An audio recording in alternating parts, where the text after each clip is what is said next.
안녕하세요. 재미있는 다문화 이야기 다문화 아카데미 원장 이현정입니다. 오늘은 성씨 이야기 해볼까 해요. 우리나라의 성씨 이야기.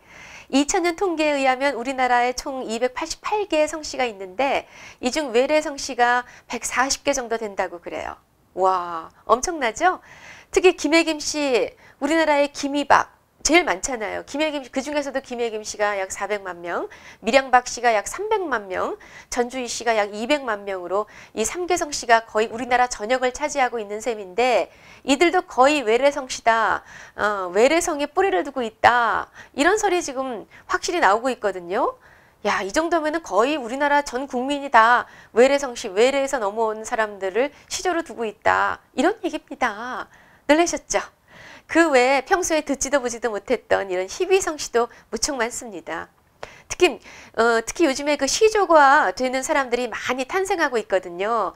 이주민들이 막 오면서 다문화 영향으로 새로 태어난 창성, 창본이 꽤 있는데 뭐 유명한 분 로버트 할리 씨는 영도, 부산 영도가 처갓집이라고 영도하시의 시조가 되고요. 프로축구단 성남 1화의 골키퍼였던 신혜손, 즉 발레리 샤리체프는 구리에 산다고 그래가지고 구리신 씨의 시조가 됐습니다.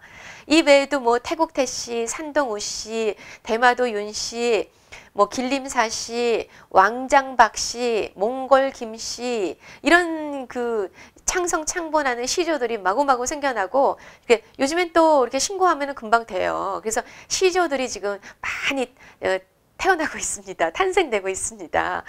그리고 한국관광공사 사장으로 계시는 이참 씨, 그 전에 계셨던 이참 씨는 독일 출신이라 그래서 독일이 씨의 시조예요, 이분이.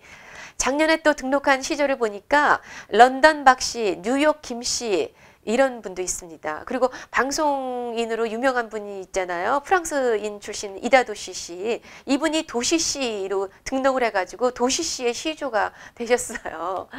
재미있죠? 조금 이제 훑어보자면 고조선 때 가장 오래된 성씨는 기자씨입니다.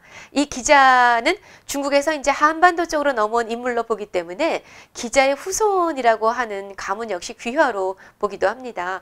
기자가 이끄는 유민들이 고조선으로 유입되었다면은 최초의 귀화 집단인 셈이죠. 기자를 시조로 하는 성씨는 행주 기씨, 그리고 태원 선우씨, 청주 한씨가 있습니다. 더구나 기자조선이 위만에게 망하고 일부 세력들이 마한을 세우게 됩니다. 하지만 이제 시대가 흐르고 흘러서 이들이 기자의 후손이라는 증명을 내세울 만한 그런 것은 없다고 하는데 뭐 어쨌든 기자 씨의 이런 후손이다라는 것은 남아 있습니다. 또 고려시대에 주로 성씨가 정리가 되거든요.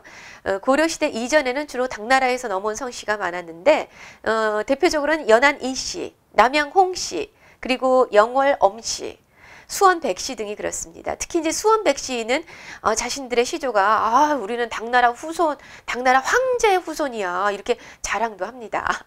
그런가 하면 초계 주씨의 경우도 시조가 당나라 한림학사인 주황이 주나라 왕실의 후예라고 주장하기도 하죠. 뭐 고려 때는 그야말로 세계 각지의 외국인들이 대거 몰려들은 또 들어오고 막 섞이는 그런 전성기였는데 우선 발해가 망하고 발해 왕족들이 대거 고려로 유입됩니다. 대조영의 후손임을 주장하는 성씨는 밀양대씨와 영순태씨가 있습니다. 또 아랍계 귀화성씨라는 덕수장씨가 있죠. 원나라 그 노국공주와 함께 들어온 사람이 그 장순용이라는 사람이 있는데 덕수장씨의 시조입니다. 이 사람이 이제 그 시조가 되고 또 베트남의 화산이 씨는 이미 뭐 TV를 통해서든지 뭐 언론을 통해서든지 요즘에 많이 알려졌어요. 1995년에 이 화산이 씨 종친회가 베트남을 방문했을 때 베트남 공산당 서기장 등 이 삼부 요인이 모두 나와서 이들을 영접했고 감격의 눈물을 흘렸습니다. 또 몽골에서 온 연안이 씨가 있는데 연안인 씨가 있는데 인후라는 몽골 사람이 귀화해서 받은 인씨입니다. 또 송나라에서 온 거창 신씨, 축의 추씨 등이 이렇게 있고요. 성씨가 뭐 엄청나게 많습니다. 또 임진왜란 때 귀화한 일본 장수가 있거든요. 김충선이라는 사람.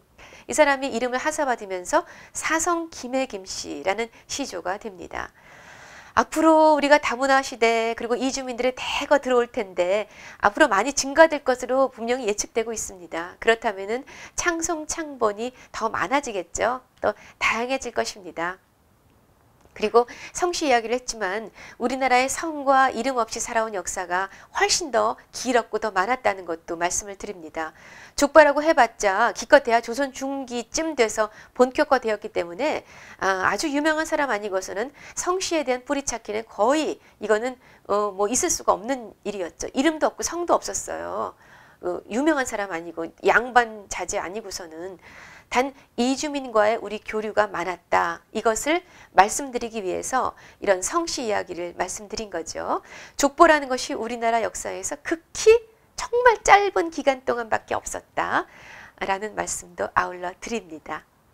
네, 성씨 이야기였습니다. 고맙습니다.